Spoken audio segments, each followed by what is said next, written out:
Hi, Kickstarter people. Thanks for sort of pledging to the Kickstarter for, first thing. There are 19 days to go as I'm recording this, and we're getting there towards the total. And, this is for an EP called Foreplay, and there are 4 tracks on, it's very clever wordplay, really. And there's a track on the EP called Shotgun, and it features this beautifully handsome man, which I'm proud to say, Mr. Eric Dover. How are you doing today? Hey, good morning and good afternoon. Yeah, it's afternoon where I am. It's a sensible time where I am, and it's not a sensible time where you are. So I really thank you for. Well, time being the construct that it is makes no sense oftentimes, I've found.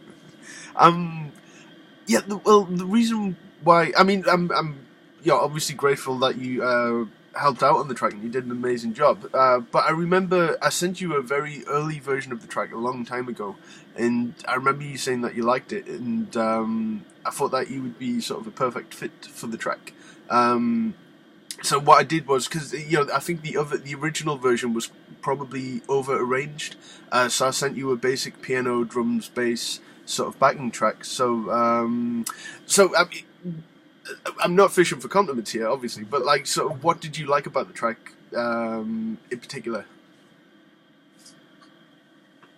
Well, I was drawn to the track because I love duets, for one, male-female duets. Mm. And, I mean, this goes back to my childhood in, like, Peaches and Herb and, like, R&B and soul music and things like pop radio. Mm. And Meatloaf and Cher, obviously, as well. I loved the fact that it was highly dysfunctional, you know, and yeah, so that was the initial thing that drew me to it. Mm. So that's the thing. I'm sort of not good at writing sort of standard love songs.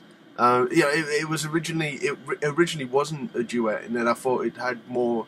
Um, there was more meaning to it as a duet, and it had more sort of I don't know, more life to it, I suppose. And it could tell a better story as well.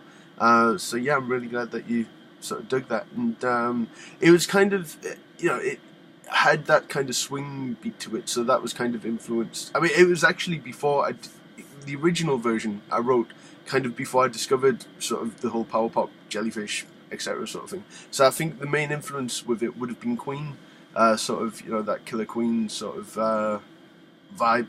Um, and we'll go with the solo first. Is that what you sort of went for with that feel? Because it's you're building up the harmonies and using the sort of hard panning sort of thing. Was that sort of your idea behind it, or? Well, I didn't. It's funny because, well, I know we're both obviously fans of Queen, um, and I'm a self-admitted Brian May nerd. Um, but what I liked also about the track musically was there was a bit of a Tin Pan Alley element going on there. Mm. It could have been the swing as well. So when I was just trying to get some of that 30s sound, like I really like that whole Victrola small filtered thing. So in some of the guitar tones, it was natural. Brian May obviously understands and applies that with his layers that he's done on his records. Mm. Trumpets. Yeah, I was going to say, is that what you were sort of you had in mind? Yeah. Yeah. Especially that initial opening line. It's almost a little bit silly. It's very this chromatic lead up. Mm-hmm. It's kind of, I was trying to pull you up to a point, only to dash everyone's hopes when it turns a bit more rock. When it opens up. Mm-hmm. So that was just my thinking. The hardest part on that track was really just getting the rhythm guitar it was pretty hard for me. And it was getting tones because I was using a 335. I was borrowing a lot of gear microphones and stuff. And but I'm pretty happy with how it came out. Yeah, absolutely. You really don't know what's going to come next, because I love the riff. The ding, ding, ding, ding, ding, ding, ding, ding. So was that influenced by something in particular, or was that just something? Because it's weird, but it sort of like immediately reminds me of Inspector Gadget. Yeah, well, I mean, it just as easily could be a Kid Creole on the Coconuts riff too. Yeah. And so, and having grown up, playing big band swing like a lot of us liberal arts majors here in the States did. Yeah. We all love swing music and things of that era and that arcane Americana and stuff. So thinking in like horn lines and being a guitar player is also the 80s as well. I mean, the Guitar Hero sort of vanished in the 90s, but back in the 80s, guitar players were starting to hang out with horn players a little bit. And though, it turned, you got Huey Lewis and the News on one hand, and then you had other cats do it with samples or whatever, But anything that sounds like rusty copper pipes rattling in your house, like heating pipes. I mean, anything that horns are like that, and guitars are too, and they marry together nicely. See, that's why I like sort of having different musicians on different tracks, because, I'm not trying to sort of, I don't know, I don't know how to word it, but like I like that it's kind of hard to box Toxic Melons in, sort of thing, because people add different things to different arrangements, sort of thing. So when after the riff, it's on like the second lines of each verse. You do like this harmonic sort of thing. It's kind of hard to explain. So it goes din, din, din, din, din, din, and then it goes. It's like this soft sort of sort of thing. I'm probably reminding you of things like because it's been a while now, but I think it's been almost a year now. It has been about a year, which is crazy. So I mean, was it just a case of you saw it as an open thing to really just play with a lot of toys, sort of thing, and see what worked? It was, I mean, I was playing with, as far as the gear went. It was actually a litmus test for where I was set up in my studio at the time. And had a bunch of borrowed gear, and of course wanted to put it to good use. And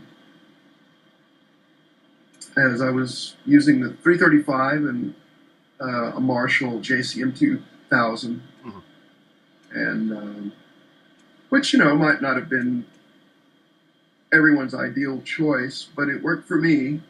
And then I was using a 5-band graphic EQ and smashing the front end a little bit.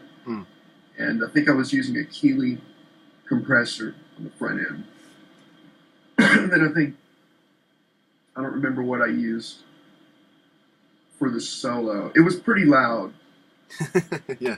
So, is this equipment that you've had for a while, or is it all new stuff that you've just gotten for your studio? No, it was borrowed at the time. I don't even have it anymore, but it was Universal Audio forgot the box looking one. I don't remember the model number right now. And what else did I do? Probably 2 mics. I think I was running 2 mics on it. Because I hadn't recorded guitars in a while also, and I was, trying to get my learn back on and remember, how to do such things. And and it led me to a lot of interesting conclusions at the end of it. I learned a lot from it. And then I went on to invest in some other new gear now. So as a result of my findings. That's cool. Well, one thing that I really love at the end as well, because there's long instrumental sort of piece that was just going to fade out, but the mix engineer, I don't know if you've heard the end, but he leaves it on because you do like sort of this kind of very French sort of European sort of clean sort of lead stuff over it, which I really like. And then at the end, because the drums come to an end, you just do like just this random sort of chord, and he left that on, which I kind of like the awkwardness of it. Obviously that wasn't the intent, and I hope that you're fine with that. But Some awkwardness is good, and I do possess it. yeah, same here. Well, look, thank you for spending a few minutes to talk about the track, and I hope everyone, there will be a link below this video to listen to the track, and it's like I say, it's an amazing thing because we've talked a bit, and you know how big of a fan I am of your work. Everything from Love Bang to Sextus. And beyond, and I'm just embarrassing you now, but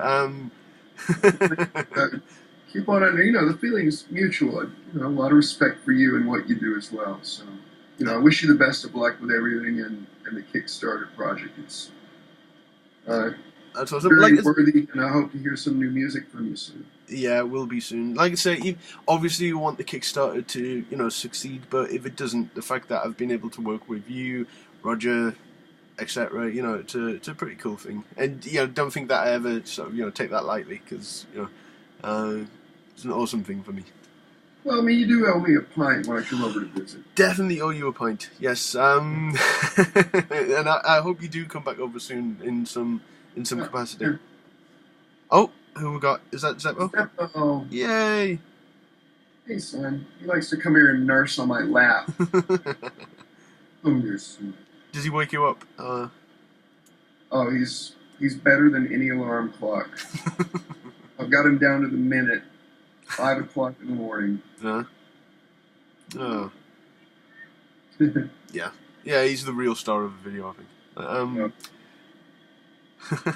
Okay, see, now we can't do any better than having the cat on the video, so I think we should probably leave it there. So.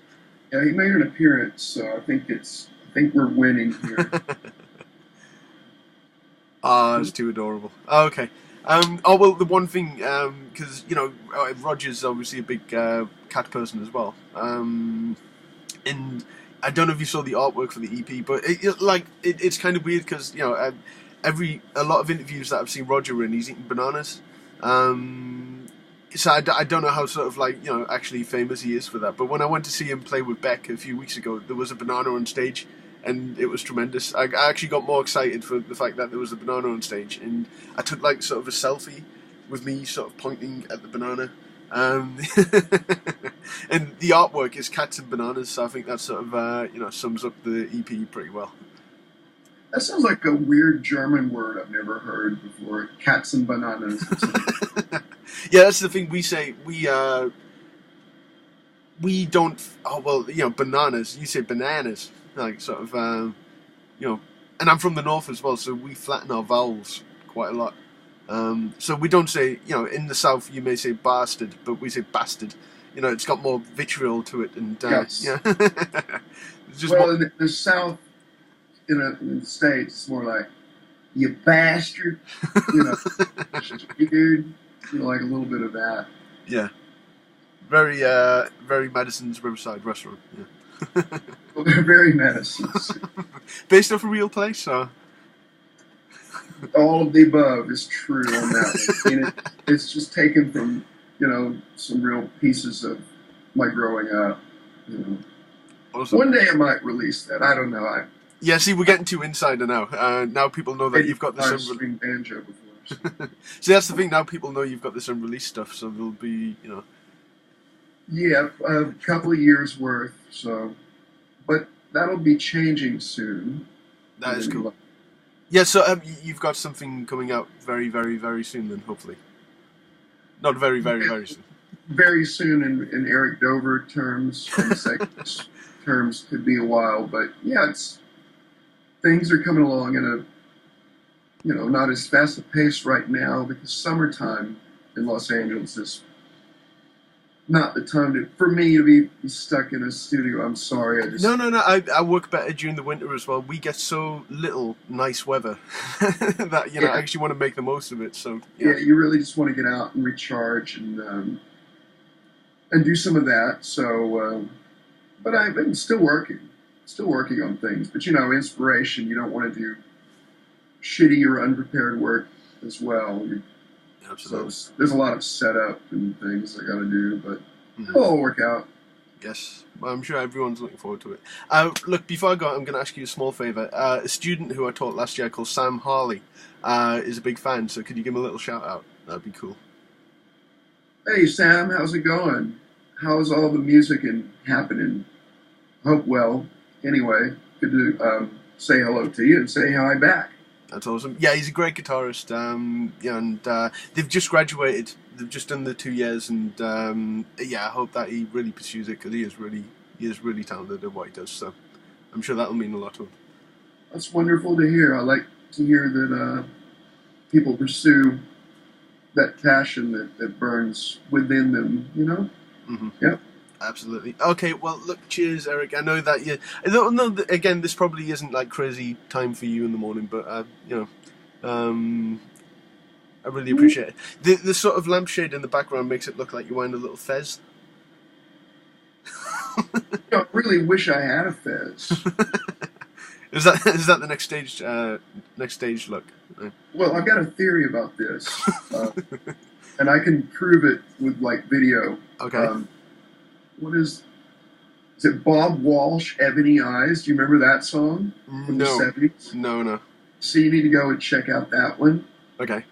because see, when you make your video, I think you'll be taking a lot of important cues from that one, and one of them does involve a fez, and I think we should start this whole little fez thread happening with our videos that we make in the future. So That's just go and watch that. And let me know what you think. See, there's a UK comedian who died a few years ago called Tommy Cooper, and he was well known for wearing a fez. So the legacy lives. Legacy lives on. Yeah, the legacy and just character driven fez wearing types in videos are always fun. So Absolutely. Well, Roger for his for the Kickstarter video, I don't know if you saw it, but he wore a Mountie hat. I don't know where the hell he got one of those from. God, where would he? I'd love to have one of those. Well, there you go. See, I'd imagine Roger's wardrobe's something to behold. Oh yeah, we've got some holdover stuff still in the closet somewhere. I still have some of that jellyfish stuff. So you never just like try it on, at 1 a.m. Or, yeah. No, not really. I mean, those days are done. I think I'd probably they'd fall off of me now. Fair. And to be fair, this your version of jellyfish had the better deal, I think, with more stylish clothes. I can't imagine you wearing some of the belly button stuff. No, not anymore.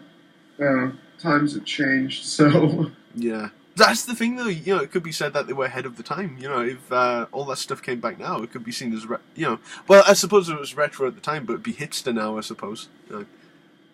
yeah. I mean, we were, hipster is a bit of a mixed bag now, I guess, as far as how it's perceived. But I mean, we weren't trying to we didn't know what hipster. I didn't really know what hipster meant. I just knew that I was drawn to those things. You know what I mean? Hmm.